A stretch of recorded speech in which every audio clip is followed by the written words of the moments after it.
শ্যামনগরী নদীর ধারে শালপিয়ালের ছায়ায় ইতিহাস এখানে জেগে ওঠে প্রত্যেক ভোরের হাওয়ায়।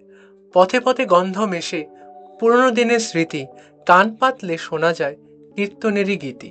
মায়ের নাম ব্রহ্মময়ী, জোড়া কালীরূপে বিরাজেন, ভক্তের ডাকে সাড়া দেন, স্নেহে আগলে রাখেন। প্রতিটি প্রদীপ, প্রতিটি ধূপ যেন তারই আরাধনা। এই মন্দির নয় শুধু ইট পাথরের, এ যে আত্মার আশ্রয়খানা। আজকে একটু ব্যাকগ্রাউন্ডটা অন্যরকম দেখতে লাগছে না? পিছনে গাছগাছাড়া আছে, নদীও আছে, সামনে কি তা একটু পরেই জানতে পারবে। একটা কথা জানেন তো, এই বৈচিত্র্যপূর্ণ বাংলার বৈচিত্র্য কখনো শেষ হয় না। সেই বৈচিত্র্য সন্ধানে আজ চলে এসছে এক নতুন জায়গায়। কি সেটা দেখুন। শ্যামনগর কেবল একটি শহর নয়, এটি এক গহন দ্বার, যেখানে নশ্বরতার প্রান্ত ছুঁয়ে যায় চিরন্তনতার আকাশ। হুগলি নদীর তীরে এই নগরী যেন সময়ের গর্ভে লুকিয়ে থাকা এক ধ্যানমগ্ন আশ্রম, যেখানে বাতাসে মিশে আছে ভক্তি, স্মৃতি ও এক অপার্থিব প্রশান্তি। একদম ঠিক বন্ধু বান্ধবেরা, আজকে আমি শ্যামনগরে কালীবাড়িতে উপস্থিত হয়েছি, যা মা ভবতারিণী আরেক রূপ। এই মন্দিরের নিদর্শনকে সামনে রেখেই মা রানী রাসমণি মন্দির নির্মাণ করেছেন দক্ষিণেশ্বরে ভবতারিণী রূপে, যেখানে শ্রীরামকৃষ্ণর গাথা লেখা আছে।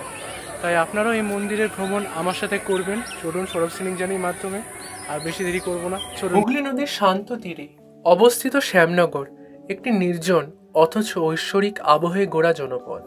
সেই প্রাচীন বাংলায় হৃদয়ের এক গভীর শান্তির আধার হয়ে দাঁড়িয়ে আছে একটি মন্দির, যাকে আমরা সবাই চিনি ব্রহ্মময়ী কালীবাড়ি, কেউ বা বলি মূলাজোর কালীবাড়ি। কিন্তু এই মন্দির শুধু একটি ধর্মস্থান নয়, এটি এক ইতিহাস, আধ্যাত্মিকতা আর জনভক্তির এক অপরূপ মেলবন্ধন। 18 শতকের শেষ ভাগে ও 19 শতকের শুরুতে জন্ম নেন এক পরম সাধক ব্রহ্মানন্দ ব্রহ্মচারী। শ্যামনগরের এই অঞ্চলে তিনি দীর্ঘদিন কাল সাধনা করেছিলেন।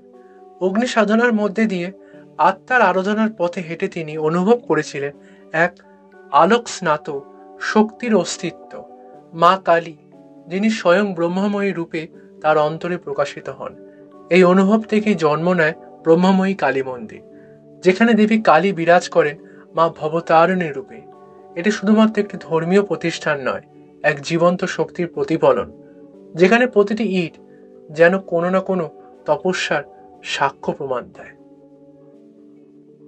জনশ্রুতি ও ইতিহাসে বলে এই ব্রহ্মানন্দ ব্রহ্মচারী ছিলেন রানী রাসমণির গুরুতুল্য সাধক। রানী রাসমণি দক্ষিণেশ্বরে কালী মন্দির প্রতিষ্ঠার আগে তার কাছেই পরামর্শ নিয়েছিলেন এবং আশীর্বাদ গ্রহণ করেছিলেন। বলা হয় দক্ষিণেশ্বরে কালী মন্দির প্রতিষ্ঠান অনুপ্রেরণাও কিছুটা এসেছিল শ্যামনগরের এই ব্রহ্মময়ী কালীবাড়ি থেকে। এক অর্থে শ্যামনগরে কালী মন্দিরে দক্ষিণেশ্বরে পূর্বসরী এক সাধনা কেন্দ্র, যা গভীরভাবে প্রভাব ফেলেছিল বাংলার ধর্মীয় জাগরণে। মূলাজোর অধুনা শ্যামনগর শহরটি হুগলি নদীর তীরে অবস্থিত। শ্যামনগর এক সময় যার নাম ছিল মূলাজোর, তা ছিল এক সমৃদ্ধ ঐতিহাসিক জনপদ। এই শহরের বুকেই লুকিয়ে আছে এক অলৌকিক ইতিহাস, যা আধ্যাত্মিকতার, সাহিত্য ও সংস্কৃতির চিহ্ন বহন করে। এই জনপদে এক সময় বসবাস করতেন নবদ্বীপের বিখ্যাত রাজা মহারাজ কৃষ্ণচন্দ্র। তিনি কাব্যপ্রীতি ব্যক্তি ছিলেন এবং তার দরবারে অনেক গুণকবি ও সাহিত্যিক স্থান পেতেন। সেই ধারায় কবি ভারতচন্দ্র রায়গুণাকারকে তিনি মূলাজোরে একটি বিশাল জমি প্রদান করেছিলেন। এই শহরেই গোপীমোহন ঠাকুর, ভাগবতী প্রিয় ঠাকুর পরিবারের সদস্য ও দক্ষিণেশ্বরের মন্দির নির্মাণে সংশ্লিষ্ট ব্যক্তি এই ব্রহ্মময়ী কালী মন্দির প্রতিষ্ঠা করেন 1219 সনে। কালী মন্দিরটি নদী তীরে নির্মিত, যা ভক্তদের কাছে এক আধ্যাত্মিক শক্তির কেন্দ্রস্থল হয়ে ওঠে। বহু বছর ধরে এই মন্দির শ্যামনগরের গর্ব ও তীর্থস্থান হয়ে উঠেছে।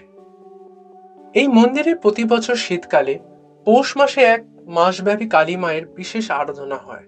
এই পূজা পরিচিত মূলা ডালি বা একটি জনপ্রিয় লোকাচার। ভোরবেলা থেকে দূর দূরান্ত থেকে আগত ভক্তেরা দীর্ঘ লাইনে দাঁড়িয়ে থাকেন, হাতে একজোড়া মূলা, ফুল, বেলপাতা ও প্রসাদ সহ মাটির ডালি সাজিয়ে মায়ের পুজো দেওয়ার জন্য। এই বিশেষ প্রথার নাম থেকে উৎসবটির নাম হয়েছে মূলা ডালি, যেখানে মূলা শুধু উপাচার নয়, মা ব্রহ্মময়ীর প্রতীক, ভক্তি। ব্রহ্মময়ী কালী মন্দিরের পাশেই অবস্থিত এক প্রাচীন রাধাকৃষ্ণ মন্দির, যা আর এক ভক্তি ভাবনার প্রতীক। মন্দিরটি ছোট হলেও তার অন্তরে বিরাজমান প্রেম, ভক্তি ও অনন্ত সম্পর্ক যেন বৃন্দাবনের এক ক্ষুদ্র প্রতিচ্ছবি। শ্রীকৃষ্ণের বাঁশি আর রাধার অনুরাগ এখানকার পরিবেশ মিশে আছে নীরবে, সৌন্দর্যের গভীর অর্থ বহন করে। শ্যামনগরের মানুষ আজও মনে প্রাণে বিশ্বাস করেন মা ব্রহ্মময়ী শুধু একটি মূর্তি নন, তিনি এই শহরের প্রহরী, স্নেহময়ী মা। অমাবস্যা, কালী পূজা কিংবা যে কোনো সন্ধ্যায় মন্দিরের প্রদীপে, ঘণ্টার শব্দে, ধূপের ধোঁয়ায় আজও ভেসে আসে ভক্তদের হৃদয়ের আকুতি।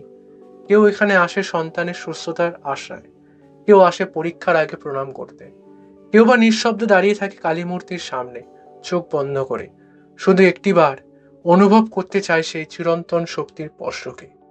ব্রহ্মময়ী কালী মন্দির কেবল একটি স্থাপত্য নয়, এটি এক অদৃশ্য সেতু মানুষের অন্তরের ভক্তি আর চিরন্তন শক্তির মাঝে। যে মন্দির এক মহাপুরুষের তপস্যায় জন্ম নিয়েছিল, আজ তা দাঁড়িয়ে আছে হাজারো মানুষের বিশ্বাস ও ভালোবাসার উপর। শ্যামনগরে এসে এই মন্দির কিছুক্ষণ দাঁড়িয়ে থাকলেই বোঝা যায় এখানে দেবতা মূর্তিতে নয়, মানুষের হৃদয়ে বসবাস করে। আর আমার এই উপস্থাপনা যদি আপনাদের ভালো লেগে থাকে, তাহলে আমি প্রত্যেকবারের মতো এবার সবার কাছে অনুরোধ করব, প্লিজ ভিডিওটাকে লাইক করুন, আপনার বন্ধু বান্ধব, আত্মীয় স্বজন এবং নিজের প্রাণের লোকেদের সাথে ভিডিওটাকে শেয়ার করুন। আর ভুলে যাবেন না সাবস্ক্রাইব করতে এই ছোট ইউটিউব চ্যানেল সৌরভ সৈনিক জার্নি। আপনাদের প্রত্যেকটি সাবস্ক্রাইব, লাইক, শেয়ার আমাকে আমার পথে এগিয়ে যেতে সবসময় সাহায্য করবে। আপনারা ছাড়া আমি কিছু না। বাই।